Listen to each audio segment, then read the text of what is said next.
আল্লাহ রাব্বুল আলামিন বলেন, তোমাদের কাছে যা আছে সব শেষ হয়ে যাবে, কিচ্ছু থাকবে না।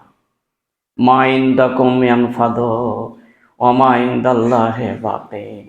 আর আল্লাহর কাছে যা আছে সব অবশিষ্ট থাকবে, কোনোটাই শেষ হবে না। তাহলে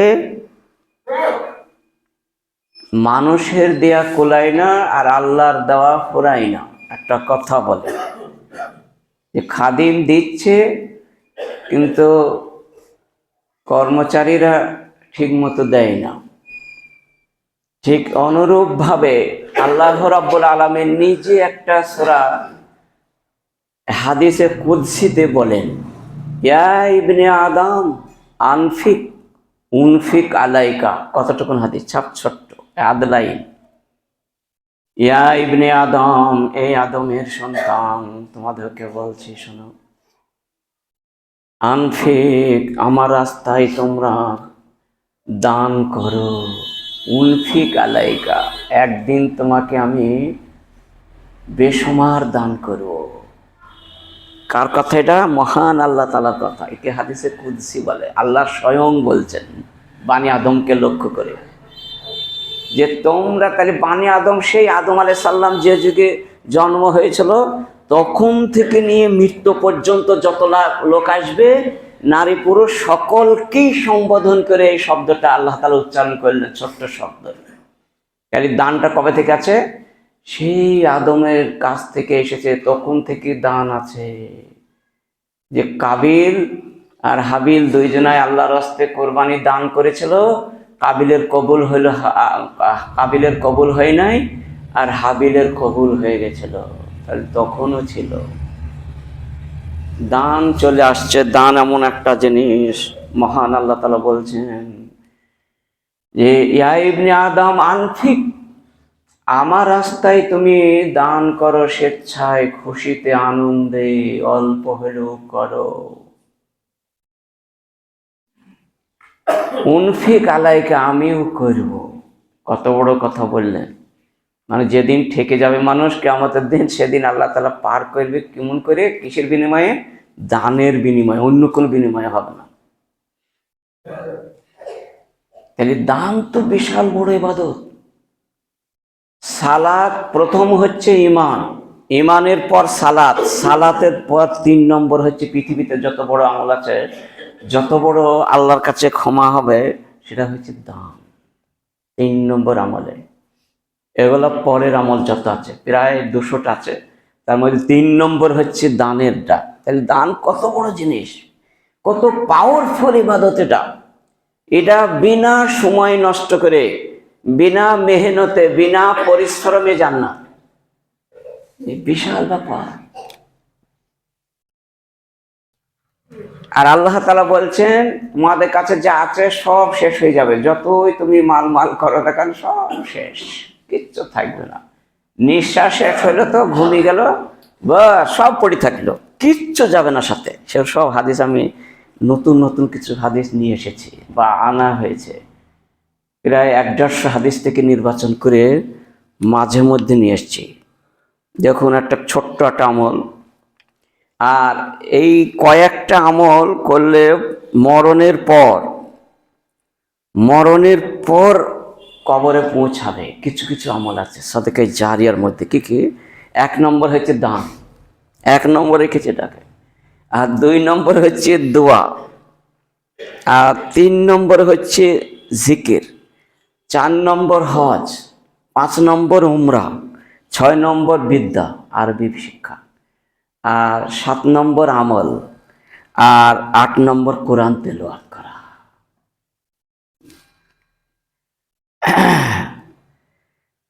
তাহলে আমরা বুঝতে পারলাম এই কটা আমল কিন্তু কবরে শুয়েও পাবে।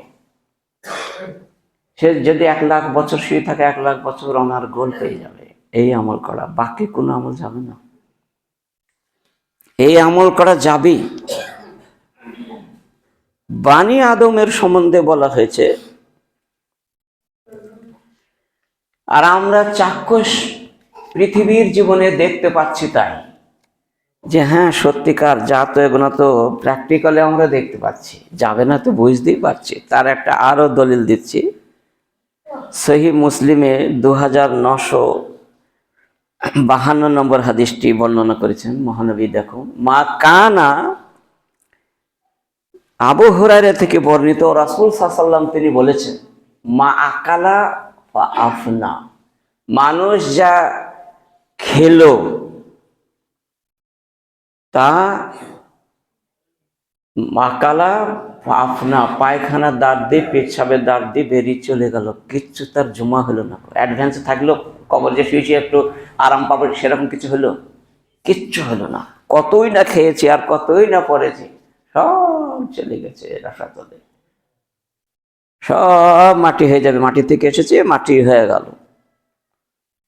আও লাবিসা ফা আবলা, 2 নম্বর, যত মালে থাকুক না কেন, লাবিসা আবলা, মহানবী বলেন যেটা তোমরা পরিধান করেছো, পরিধান বস্তু যেটা তোমরা পোশাক পরেছ, এই পোশাকও তোমার চিরস্থায়ী নয়।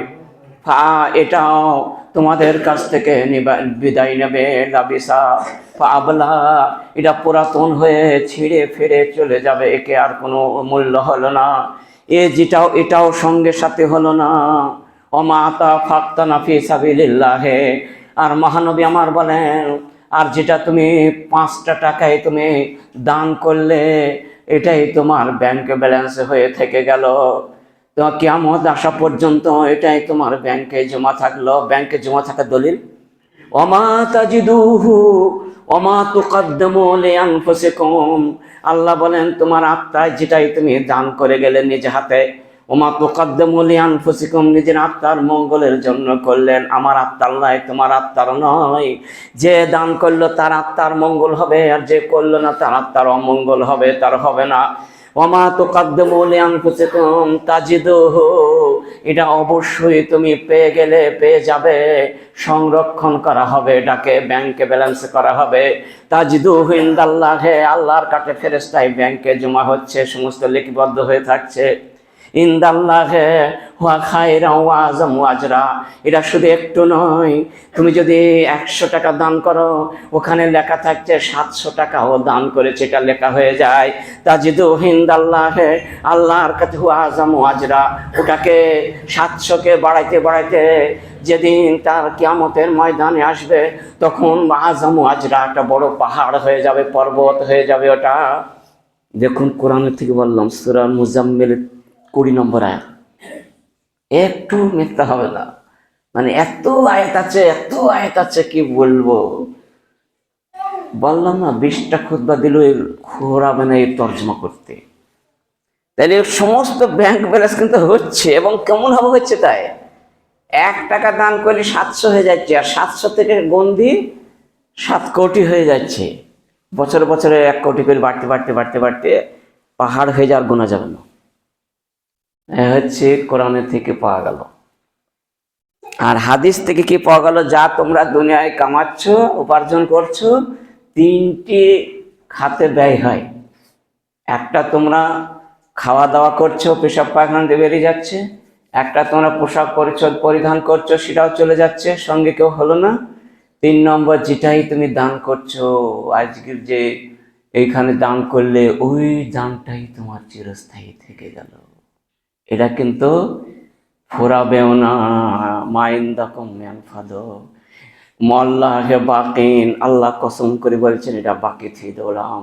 এই 5টা টাকায় তুমি কাল দেখবে, 5টা টাকা দেখবে যে 2026 সালে এই 16 তারিখে গহরপোতা মাঠপাড়া জামে মসজিদে 5টি টাকা দান করা আছে ওই বালতিতে, ওটাও লেখা থাকবে কালকে আমাদের মাঠে, একটু ফুরাবে না। ভাইরা আমার, তাহলে দেখুন কি সুন্দর করে চমৎকার কথা বললেন। ইন্না আউয়ালু মা ইয়াসআলুল আবদু, কিয়ামতের দিনে মহান আল্লাহ রাব্বুল আলামিন সর্বপ্রথমে ঈমানের পর, সালাতের পর সর্বপ্রথমে নিয়ামত সম্বন্ধে জিজ্ঞেস করা হবে। আল্লাহ তাআলা চাইবেন বলো বলো, আলাম নুসাহে জিসমাকা ওয়ান্নারবিকা বিল মাইল বারেদে, আমি কি তোমাদেরকে সুস্থ সবল রাখি নাই? আমি কি তোমাদেরকে শরীর দান করি নাই? আল্লাহ বলছেন কত জিনিস আমি দান করেছি। তোমার দেহর মধ্যেই আমি 360টা জিনিস দান করেছি, আমি একটা নয়। যেমন একটা মেশিনের মধ্যে কত পার্টস থাকে, কত নাট বল্টু দিয়ে আটা থাকে, তবেই সে মেশিনটা চলে। ওগুলো যদি সব ছেড়ে দেওয়া হয় কিচ্ছু চলবে না, পানি উঠবে না। ঠিক অনুরূপ ভাবে আল্লাহ রাব্বুল আলামিন বলেন, এই মানুষের বডিতে, মানুষের শরীরে আমি 360টা আমি নাট বল্টু দিয়ে একে ঘিরে দিয়েছি। তাই দেখুন, এরকম আঙুল বোনাই কেরম হচ্ছে, যদি নাট বল্টু না থাকতো, আঙুল সোজা হয়ে থাকতো, বাঁকা হতো না, সালাত আদায় করতে পারতাম না, নুংতো না, শাবলের মতো দাঁড়িয়ে থাকতো। ভাইরা আমার, এই আল্লাহ বলছেন প্রতিদিন আমি 360টা করে তোমার সামনে দান আমি চাইবো, দান করতেই হবে, কিছু উপায় নাই। আল্লাহ বলছেন যে দান আমাকে প্রতিদিন এই 360টার হক আদায় করতে হবে। মসজিদের হক হচ্ছে 2 রাকাত নামাজ পড়াই, সে হক হয়ে গেল। মসজিদ সাক্ষী দিয়ে জান্নাত নিয়ে যাবে কাল কিয়ামত মাঠে। আর যারা 2 রাকাত পড়লো না তাদের হবে না, আর যে 2 রাকাত পড়েছে তাদের হবে। আবার আসরের সময় যে 2 রাকাত পড়বে তার হবে, যে পড়ল না তার সাক্ষী নাই।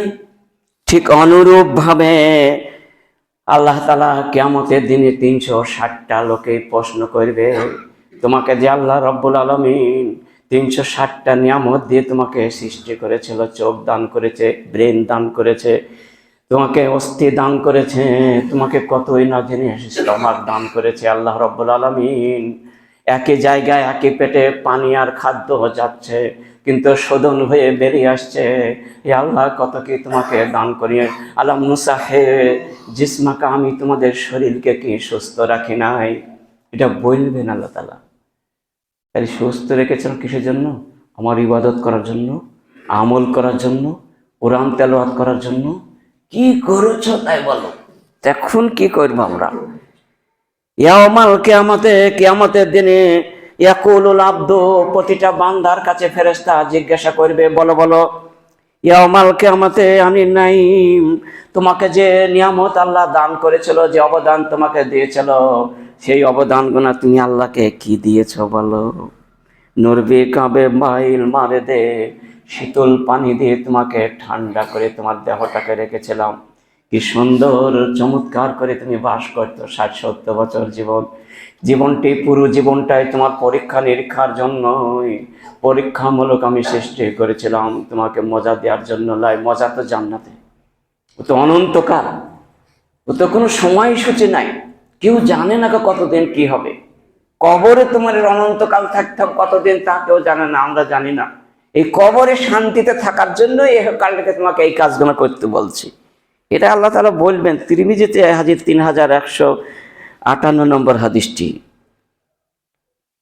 আনাস থেকে একটি হাদিস বর্ণনা, আনানাসিন ক্বালা ক্বালা রাসূলুল্লাহ সাল্লাল্লাহু আলাইহি ওয়াসাল্লাম ইয়াতবাউল মাইয়াতা সালাসাতুন। আনাস বলছেন রাসূল সাল্লাল্লাহু আলাইহি ওয়াসাল্লাম তিনি আমাদেরকে বললেন, ইয়াতবাউল মাইয়াতা সালাসাতুন, মৃত্যু যখন হয়ে যায় মানুষের, 3টি জিনিস তার সঙ্গী সাথী হয় কিছুক্ষণ। কে কে? ভাইয়ার যাও ইসনানে ওয়াবাকা মা হুয়া হেদন, ইয়াবকা ইসমান, 2টো জিনিস ফিরে আসে। কবর দেওয়া শেষ হয়ে গেল, মাটি দেওয়া হয়ে গেল, 2টো আপন আপন জায়গায় চলে গেল। আর একটা কিন্তু কবরের ভেতরেই থেকে গেল, তার সঙ্গে লেগে আছে একদম। ওয়াবাকা মা হুয়া হেদিন, ওয়াহেদুন, একটাই তার সঙ্গে চেপে ধরে আছে, সে কিয়ামতের মাঠ পর্যন্ত ধরে থাকবে, যখন জান্নাতে না যাবে। সেটা হচ্ছে তার আমল।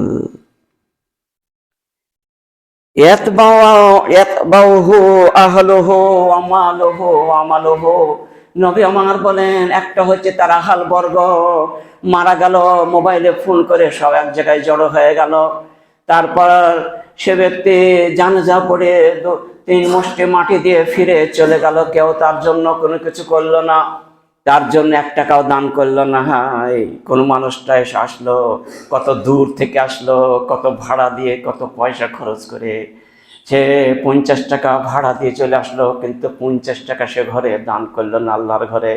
এই মসজিদে 50 টাকা যে দিয়ে যেত, সেই দিন তার নামে 50 পয়সা যদি দিয়ে যেত, সেটাও তার ওইখানে জমা হতো।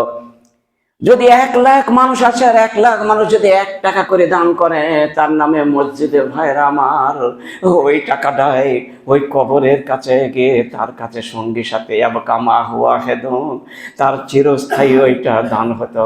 ভাইরা আমার, কেউ করে? কেউ করে না। বরঞ্চ খেয়ে দিয়ে একবার তাকে পাঁচারে ফেল দিয়ে ভাবুটুকু খই দিই, তবে ছাড়ায়। এত জঘন্য লোক, তাকে কিচ্ছু করেন তার নামে। আরে তার নামে তো 10টা টাকা দিয়েছ, তাহলে তো সে তার সঙ্গী সাথীটা হয়ে যায়, সে তো খুব আরাম থাকে। কিন্তু তা দেয় না, দিলে বহু টাকা হয়ে যায়। কিন্তু প্রতিটা মসজিদে, এখানে একটা মানুষ মারা গেল, যে 500টা লোক হলো, 10 টাকা দিয়ে গেল, বাস মসজিদে সুন্দর একটা ব্যবস্থা হয়ে যাবে। তা আবার কবরের সাথী হয়ে গেল তার। কি সুন্দর কথা মহানবী বললেন! এত ভালো কথা শুনেছেন জীবনে? যে 5টা টাকা দিয়ে দান করলে, দিয়ে জানাজা পড়ুক আর না পড়ুক, জানাজা পড়লে তার জন্য দোয়া করলো, করে চলে গেল দু মুষ্টি মাঠ দিয়ে। কিন্তু এটা কেন করলো না গো সে? 10টা টাকা কেন দিয়ে গেল না সে? ভাইয়ার যে আমল হো, তাহলে আমলে তার কাছে লেগে থাকতো। আমল হো। সহি বুখারীতে হাদিসটি মুসলিম রওয়ায়াত করেছে। সহি মুসলিমের 2960 নম্বর, সহি বুখারীতে 6414 নম্বর হাদিস, এবং 27খানা রওয়ায়াত আছে। এক একটা লয়। তাহলে যে 10টা টাকা দিয়ে যায়, তাহলে কিন্তু বিশাল ব্যাপার হয়ে যায়। মাটি দেওয়ার থেকেও উপকার, জানাজা পড়ার থেকেও দাম বেশি। কিন্তু দেয় না, তো শুনেই নি আওয়াজটা, দেবে বাকি করে। এবার হয়তো দিতে পারে, যাদের তৌফিক হবে যেন দেয়। মনে করি যেন যে কেউ মরুক, তার নামে গিয়ে তাকে মাটি দেওয়ার আগে দিয়ে তবে যাবো, তাহলে সেটা সেই আমার মধ্যে ঢুকে গেল।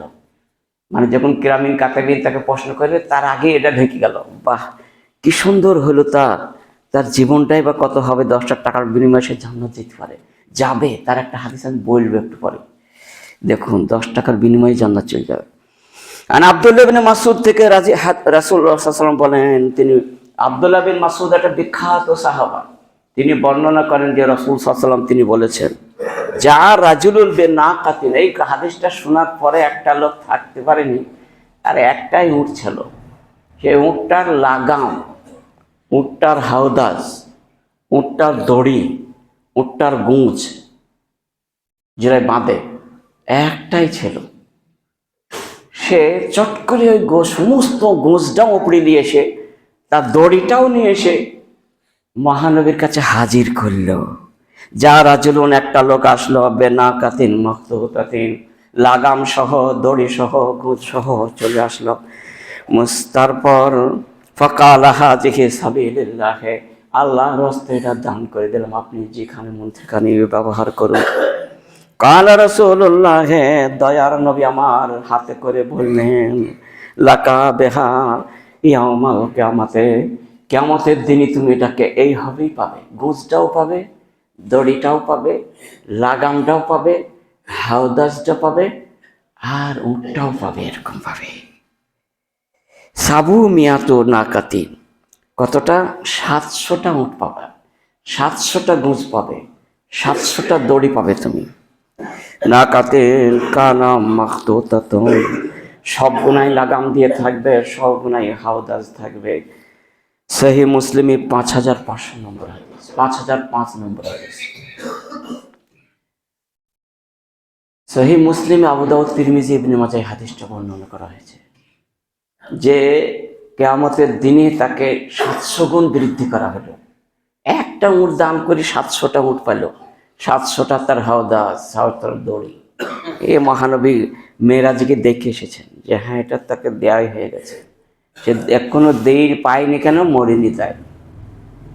সে কবরে কেন এখনো যায়নি, মানে মৃত্যু হয়নি, তার আগেই নৌসাদ দেখে এসছেন যে ওখানে আছে, ওখানে সব জমা হয়ে আছে অ্যাডভান্স। তাহলে দেখুন কি চাক্ষুষ প্রমাণ। নতুন নতুন হাদিস হচ্ছে না, জীবনে শুনেছে। দাও মারজাকুম বিসাদকাতে, আরে অসুখ ভালো করার জন্য তোমরা সাদকা করো, দান করো, দেখো ভালো হয়ে যাবে, এরকম শুনেছেন? দাও মানে ওষুধ হলো, দাও মানে ঔষধ, ঔষধ হলো মার্জা কমল, অসুস্থ ব্যক্তির বীজ সাদকাতে দান করা। দান করলে যা সহিহুল জামেতে হাদিসটি 3358 নম্বর হাদিস। তাহলে আমরা বুঝতে পারলাম দান করলে কতটা জিনিস কি হবে আসছে আর কি হবে যাচ্ছে। তাও তো আমি প্রায় 100টা হাদিস থেকে ছানবিন করে এই কটা বের করলাম, নতুন নতুন জিনিস করা একদম। উকবাত বিন আমের সেই 10 টাকা যে আপনি মাটি দেওয়ার আগে দিয়ে মসজিদ চলে গেলেন কটাতে, বা কোথাও কাউকে মসজিদে জমা দিয়ে চলে গেলেন, মাটি দিতে দিয়ে ফিরে আসলেন, সেই হাদিসটা বলছে দেখুন। উকবাত বিন আমের কালা রাসূলুল্লাহ সাল্লাল্লাহু আলাইহি সাল্লাম, দয়ার নবী বলেন, ইন্না সাদকাতা তুতফিউ আন আহলিহা হাররাল কবর। সহিহ আত-তারগিবে 873 নম্বর হাদিসটি, এবং শুআবুল ঈমানে এই হাদিসটা বর্ণনা করা হয়েছে। উকবা বিন আমের তিনি বলেন, রাসূল করিম সাল্লাল্লাহু আলাইহি ওয়াসাল্লাম তিনি বলেন যে ইন্না সাদকা, নিশ্চয় দান, তুতফিউ আন আহলিহা, মরা মানুষের কবরে শুয়ে আছে তাহার নামে দান করল, আনাহালেহা হাররাল কবুর, কবরের দাও দাও করে আগুন জ্বলে খুব গরম হয়েছিল, প্রচন্ড গরম হয়ে গেছিল, সেটা ঠান্ডা হয়ে গেল। 10টা টাকা দেওয়ার কারণে সে গিয়ে দেখছে ঠান্ডা হয়ে গেছে। হাররাল কবর, কবরের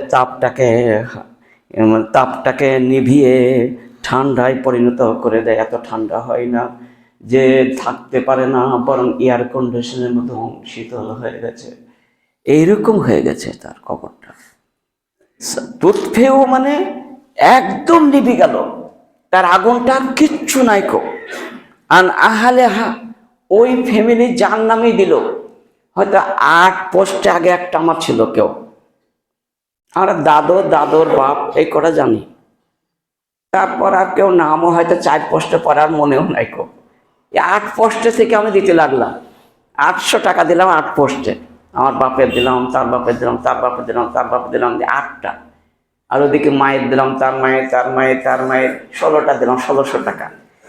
তা বলছে 1600 জন আনাহালে হা, আহাল শব্দটা এসেছে ওই জনাকে 1600 জনার এই কবরের শাস্তিকে মাফ করে দেওয়া হলো এবং তাকে ঠান্ডায় পরিণত করে দেওয়া হলো। বলে আলহামদুলিল্লাহ, এত ভালো হাদিস পাওয়া তো আমি পাইনি, খুব খুঁজে বের করেছে। ইরতেহালাতি দুনিয়া মুদবেরাতুন ওয়া ইরতেহালাতিল আখিরাতু মুকবেলাতুন, দয়ার নবী আমার বলেন, কত ভাই দেখতে পাচ্ছেন মনে চোখে, ঠিক আছে। ইরতেহালাতিদ দুনিয়া মুদবেরাতুন, এই দুনিয়াটা মানে এহকালটা চলে যাচ্ছে, মুদবেরাতুন মানে পুষ্টপেচক ভাবে চলে যাচ্ছে, যেগুলো চলে গেছে। আমার যে 59 বছর বয়স, এই 59 বছরের মধ্যে তো চলেই গেছে, প্রায় সব চলে গেছে, গুনার কাজ সব হয়ে গেছে, যা হবার হয়ে গেছে। তো এই যে পাপ আছে, এই গুনাহকে চিন্তা ভাবনা করে প্রতিদিন এক একটা পাপের জন্য তওবায় দুরুকাত সালাত পড়ে এবং আমল করতে শুরু করে দাও। ওয়ারতাহিলাতিল আখিরাতু মুকবিরাতুন, দয়াল নবী বলেন, পরকালের দিকে তুমি বেশি বেশি করে, যেটা আসছে সামনে ওর জন্য বেশি আমল করো, যেটা হয়ে গেছে এর জন্য পস্তায় না, যেটা পরকালে হবে সেটার জন্য পস্তাও, সেটার জন্য আমল করো, আর সেটার জন্য তুমি কি দিয়ে হয়রান হয়ে যাও। কুনু মিনাল আবনাইল আখিরা, আরে আখিরাতের তুমি সন্তান বানো, ওয়ালা তাকুনু ফি দুনিয়া, দুনিয়ার সন্তান বেনো না। এখন তুমি আবার দুনিয়াদারি এসব করো না, এখন দিনদারির দিকে পাড়ি দাও, এখন সময় যতটুকুনি পাবার সময়টা সব পুরো সময়টা লেগে দাও ওই কাজে। মহানবী একটা সহিহ বুখারীতে একটা ছোট্ট হাদিস বলেছেন, কাসীরু মিন মাগমুমুন কাসীরু মিনান নাসে, মহানবী বললেন মাগমুনুন, মানুষ দুনিয়ায় করে ডুবে আছে, কাসীরু মিনান নাসে মিনাস সাহহাতু ওয়াল ফারাগ, একটা হচ্ছে সুস্থতা আর একটা অবসরতা, একটা শরীরের সুস্থতা, সুস্থ শরীর, তখন খুব মূল্যবান সময় মনে করে ওই সময়টা নষ্ট না করে আখেরাতে যে কোরআন তেলাওয়াত করো, তসবিহ তাহলিল করো, জিকির আজগার করো, আর দোয়া দরুদ করে সময়টাকে ব্যতিবাহিত করো, একাকী জীবন যাপন করো। খবরদার 2 জন 4 জন যেখানে বসে আছে ওইখানে বসার চেষ্টা করো না। কেন? কবরে তো একা থাকবো, ওখানে বসলে তো বিভিন্ন কথা হবে, সে তখন তো তোমাকে জিকির কাজগার করতে দেবে না, তখন তো ভুলিয়ে দেবে শব্দ নিয়ে দাঁড়িয়ে। সেজন্য মহানবী বলছেন একাকী আল ওয়াহাদাতু খায়রুম মিন জালিসিস সুই। ওয়াহাদাত মানে একাকী জীবন যাপন করা, অনেক মানুষের সঙ্গে থাকার চেয়ে হাজার হাজার কোটি কোটি গুণ উত্তম। কেন ওই জায়গায় বসবো? এখন তো তোমার শেষ হয়ে গেছে, 60 বছর হয়ে গেছে, এখন তো তোমার কবরে গিয়ে একাই থাকতে হবে, কিয়ামতের দিনে তো একাই হিসাব দিতে হবে, কেউ কারোর সঙ্গে হিসাব দেবে না। তাহলে ছেলে মেয়ের কাছে, বাচ্চার কাছে বা পাড়া প্রতিবেশীর কাছে মাথায় বসে থাকা কি দরকার? এগুলো ছেড়ে দাও। আমি বলিনি, সেই বুখারীর দেখো রায়াত আছে, সেই বুখারীর এই হাদিসটি 6417 নম্বর হাদিস, যেটা বলছি আমার কথা একটা বলিনি। মুকবেলাতুন মহানবী আমার বলেন, ওরে দুনিয়ার মানুষ আমার উম্মত শোনো হতভাগা, তাকুনু দুনিয়াকে বর্জন করে দিয়ে পরকালের জীবনটাকে তুমি স্বাগত জানাও। কেন? ফাইনাল ইয়াউমা আমালুন, আজকের দিনটা হচ্ছে আমলের দিন, ওয়ালা হিসাবা, কোনো হিসাব নেবে না কেউ। হিসাব নেবে? আমার হিসাব কে নিয়েছি, আপনার হিসাব কে নিয়েছি? আমরা প্রতিদিন আজকে কতটা আমল ভালো করলে, কতটা মন্দ করলে হিসাব নিলে আপনি দেবেন? কেউ দেবে না, কেউ নেবেও না, আল্লাহ ছেড়িয়ে দিয়েছে। তাই বলছে ওয়া গাদান, আর আগামীকাল মানে মৃত্যুর পরে কি হবে? হিসাব, ঝাড়াই হিসাব, শুধুই হিসাব, শুধুই হিসাব, শুধুই হিসাব। এরপর কি করলে, ওরপর কি করলে, ওরপর কি করলে, ওলা আমালুন, সেখানে কোনো আমল ফায়দা হবে না, কোনো আমল সে কোনো উপকার হবে না, অপকার হবে, সেখানে কোনো আমল হয় না। সেজন্য মহানবী আমার বলছেন এহকালটাকে তুমি বর্জন করে দে, তাজারুন আল আখিরা, আখিরাতকে তোমরা বর্জন করে দিচ্ছ, এটা উল্টো করছো। তুহিব্বুন আল আজেলা, আর দুনিয়াটাকে মহব্বত করছো, উল্টো হয়ে গেছে তোমাদের। বরঞ্চ তোমরা দুনিয়াটা বর্জন করে দাও আর পরকালটাকে মহব্বত করো, তাহলে পেয়ে যাবে সব। এবার প্রায় হয়ে গেছে, এবার 2-3টি শব্দ মৃত্যুর কয়েকদিন আগে আয়েশাকে বলে যাচ্ছেন মহানবী, সেটাও বলছে, দেখো বলি শেষ করবো। আয়েশার স্বামী স্ত্রী যাদের মধ্যে এখনো পর্যন্ত বিভেদ আছে, বিচ্ছেদ হয়ে আছে, কথা বন্ধ হয়ে আছে, এখন 3 দিনের মধ্যে সময়, এর মধ্যেই যেন মিউচাল করে নেয়, নচেত তাদের নামাজ রোজা কিছু কবুল হবে না। সহিহ মুসলিমের হাদিস। তো মহানবীর দেখুন কি হবে বলে যাচ্ছে, লা তারুদ্দুল মাসাকিন আলা উবাশিকে তামারাতিন। ইয়া আয়েশা, তো ও আয়েশা শুনে নাও, মোর মৃত্যু 2-3 দিন আগে বলে যাচ্ছে না, কি বলে যাচ্ছে? ইয়া আয়েশা তো লা তারুদ্দুল মাসাকিন আলা উবাশিকে তামারাতিন। আয়েশা রে, তোমাকে কথা কয়েকটা আমি বলে যাচ্ছি, শুনে রাখো। তুমি অনেক দিন হয়তো বাঁচতে পারো, তোমার হায়াত অনেক বাড়তে পারে, যেহেতু তুমি অল্প বয়স্কা মহিলা, আর বেড়িয়েছিল 75 হিজরিতে মারা যায়, মানে নবী সাহেব মৃত্যুর বহুদিন পর, বহু বছর পর। তাই নবী সাহেব একটা বলে গেলেন আয়েশাকে, লা তারুদ্দুল মিসকিন, কোনো অভাবী মানুষকে তুমি বাড়ি থেকে জীবনে যেন ফিরতে বলবা না, ঘুরে যাও, এক শব্দটা যেন বলবো না, মনে থাকে তো? আয়েশাকে বললেন 1 নম্বর 2 অলাউ বেশিককে তামারাতি, তোমার কাছে যদি একটা খেজুর আছে তো 1/2 তুমি খাবার, 1/2 তুমি এটাকে দিয়ে দিও। তারপর আবার বললেন, ইয়া আয়েশা, তো আয়েশা আবারও শুনে নাও, তোমার কাছে যদি একটা খেজুরও নাই কো, তাহলে কি করবা? আলাউ বেশিককে তামারাতিন, সেটাও নাই তো পাব্বা ফাবে কালেমাতিন তয়্যিবাতিন, সেই বুখারীর রায়। তাহলে তুমি একটা মিষ্টি ভাষায় তাকে অনেকক্ষণ বসিয়ে কথাবার্তা বলবা, বলতে বলতে কোনো জিনিস যদি তোমার কাছে চলে আসে দিয়ে দিও, মিষ্টি ভাষায় কথা বলবা, কর্কশ ভাষা যেন জীবনে কথা বলো, এটা মনে থাকবে তো? আয়েশাকে বললেন। আর আয়েশাকে বলা মানে আমি প্রত্যেকটা মহিলাকে বলছেন, দাদাকে উপলক্ষ করে বলছে এটা। আবার বললেন, আয়েশা তো আহিবিল মাসাকিন, তুমি মিসকিনকে ভালোবেসো, তার সাথে মহব্বত করবা, দোস্ত বান্ধবী যত তাকে তার সঙ্গে বেড়াবা, বড় লোকের মেয়ের সাথে যেন বেড়াই না। মনে থাকবে তো?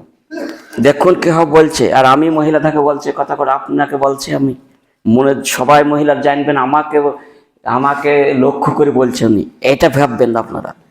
ও কায়া আয়সা তো কারিবিহীন, তুমি তাদেরকে নিকটে বসিয়ে নিয়ে কথা বলবো, দোয়া দরুদ করবা। আর হযরত আয়েশা 2210টা হাদিস হাফেজ ছিলেন, এত বড় তিনি মুহাদ্দিসা ছিলেন হযরত আয়েশা সিদ্দিকা।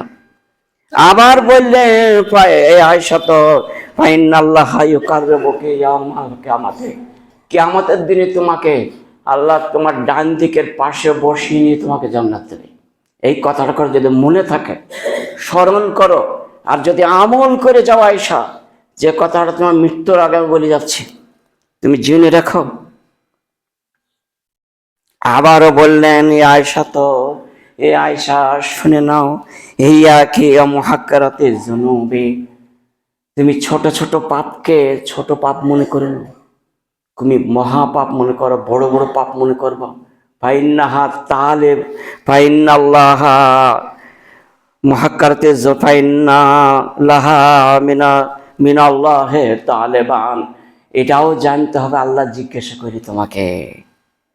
ইবনে মাজায়, সহি ইবনে মাজায় এই হাদিসটি 4243 নম্বর, 4খানা রয়েত আছে এই হাদিসটায়। তাহলে আয়েশাকে আল্লাহ নবী মৃত্যুর আগে কি কি বলে গেলেন দেখলেন তো। তাহলে প্রতিটা মহিলাকে অনুরোধ রাখছি, এইগুলা আপনাকেও আমি বললাম, আপনারাও মেনে যাবেন। স্বামী যদি দিতে ইচ্ছুক না হয়, স্বামীর ঘরে থেকে লুকিয়ে রেখে অন্য টাইমে দিয়ে দেবেন। সহিহ বুখারী রয়। কে করেছিল? হিন্দা করেছিল, নামও বলে দিলাম, হিন্দা বিন আবু সুফিয়ানের স্ত্রী। আবু সুফিয়ান প্রচন্ড বকিল ছিল, সে কোনো আলেম ওলামা কোনো আসলে পারে ওর থেকে খেতে দিত। আর ওই স্ত্রী প্রচন্ড দাতা ছিল, সে লুকিয়ে লুকিয়ে লুকিয়ে চলে যাইত, আর খানিক পরে ডেকে দিয়ে দিত, এরকম কাজ করতো সে। তো কিয়ামতের দিনে উভয়ে জান্নাত যাবে, জাহান্নামে যেতে আবু সুফিয়ান, কিন্তু তার দানের চুরি করলে, দান করেছে বলে সেও জান্নাত যাচ্ছে। কেন? তার উপার্জন, সে অর্ধেকটা পেয়ে যাবে। সেই বুখারী রায়। ওয়ালা দেখে বিল মারুফ, এমনকি নিজের ছেলেকেও প্যান্ট জামা দিত না, তাকে লঙ্গ করে রাখতো, এত বকিল। নিজেও খাইত না, কাউ খেতেও দিত না, অথচ প্রচুর মাল। তা সেরকম করবেন না। বহু স্বামী ওরকম আছে, বহু স্ত্রীও ওরকম আছে দুনিয়ায়। আমি বহু জায়গায় ঘেঁটে দেখেছি, এগুলো পরীক্ষিত, আমার প্রতিটা গ্রামে আছে কম বেশি। এগুলো করবেন না গো, যারা আছেন তারা দয়া করে এই হাদিসগুলো শুনে একদম নিজে মোমের থেকেও নরম হয়ে যান, এবং আল্লাহর কাছে খুব কান্নাকাটি করে বুক ভরা আশা নিয়ে থাকুন। বিনা শাস্তিতে জান্নাতে থাকা যাবে, বিনা শাস্তিতে কবরে বাস করা হবে। দুটো জিনিস হলে, একটা নম্রতা হৃদয় প্রমাদ দিল, একটা আল্লাহ কাল আখেরা আর আল্লাহর কাছে গাঢ় বিশ্বাস আর পরকালের বিশ্বাস করলেই ইনশাআল্লাহ আমরা